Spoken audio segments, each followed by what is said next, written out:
大家星期一晚快樂！啱啱見到註冊成交，後面呢個上環永樂街後面呢間 Wardrobe 嘅而家係吉鋪啊，就成交咗註冊2380萬啊！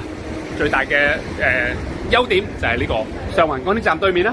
最唔好嘅就係要行成7-8級樓梯先至入到個鋪入邊啦。記住，你想買鋪嘅時候啦，我哋公司有8間嘅高息回報嘅鋪，4.6至到4.8厘喎。基金求套現啦，聯絡各大經紀朋友或者我哋公司同事們，我哋決心走貨啦，還價，話唔定有驚喜價俾你添啊！好，再同你走一轉，睇下後面呢間鋪點評分又抵唔抵買，正唔正？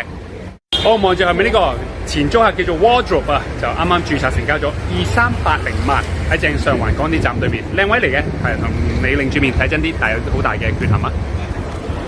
望望呢間嘅鋪頭 zoom up 少少俾你睇真啲，就綠色呢個位置，咁啊個係上環嘅永樂街79號啦，個地下嘅6號鋪，連埋一個入職角咁嘅，地鋪建築面積就係724尺，加埋入職角580尺。入邊有個閣樓啦，咁嗰個嘅地鋪使用面積係626尺，入職角個使用面積係537尺，即係合共起嚟嘅時候咧，講緊建築面積係1304尺，使用面積就1163尺，都好實用啊嚇。面闊就大概係13尺度啦。咁望望附近環境先，我諗呢度咧，見到呢度呢個叫做海尾段啦，前面就係希利街啦。最大賣點嘅時候咧，對到正對面就係呢個上環港鐵站啦。去翻嗰邊就係呢個皇后大道中嗰個中環嘅方向啦，望住就係呢一間 Wardrobe 嘅位，綠色門面呢一度，而家就交易噶啦。咁個業主應該揸咗好多年噶啦，咁就一個嘅遺產貨嚟噶。咁啊，我諗側邊呢個包點店料理啦，希利街呢個位咧就好多人嘅，人流咧日頭呢度就好多噶啦。咁我啱啱見到註冊成交，所以即刻過嚟睇睇。而家就講係夜晚嘅9點53分啦，買鋪買得鋪，咁就密鋪啲落嚟睇睇啦。咁啊，嗱，我諗最大嘅問題咧就係入邊咧，連續要行7級嘅樓梯先至入到去個鋪頭入邊嘅，要行7級樓梯先行鋪頭入邊，因為比較黑啲，你未必睇到。但係咧，嗱，好似側邊呢啲鋪頭咧，呢個僑香園咁咧，就要行呢度就行8級先，仲要係先至入到個樓梯入邊。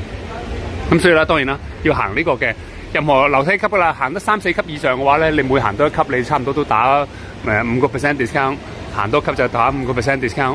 咁你行成即係，如果你行成10級，行成20級，咁啊嘅時候，咁即係等於同樓上鋪冇分別啦，意思。睇翻呢間鋪咧，用差物業估價處3.8厘回報計算嘅話，即係做大概係75000蚊就叫做一個市值啦。我相信呢個位租75000嘅時候都 OK 咯，真係 OK 啦。不過2380萬 actually 比我想象中算做唔差啦。今時今日，因為行咁多級樓梯。但係就勝在喺呢個上環港鐵站對面啦。不過唯一就而家始終係交吉，咁要交吉幾耐嘅時候先揾到新租客，咁就要睇睇個租值啦。咁但係入邊都幾深刻嘅，有成大概13尺面都50尺深度，因為個入職角，所以感覺5分4、10分超順，1分手手呢個都 OK 咯。始終叫上環人流旺嘅位置，都一個叫做一個6分位嚟嘅。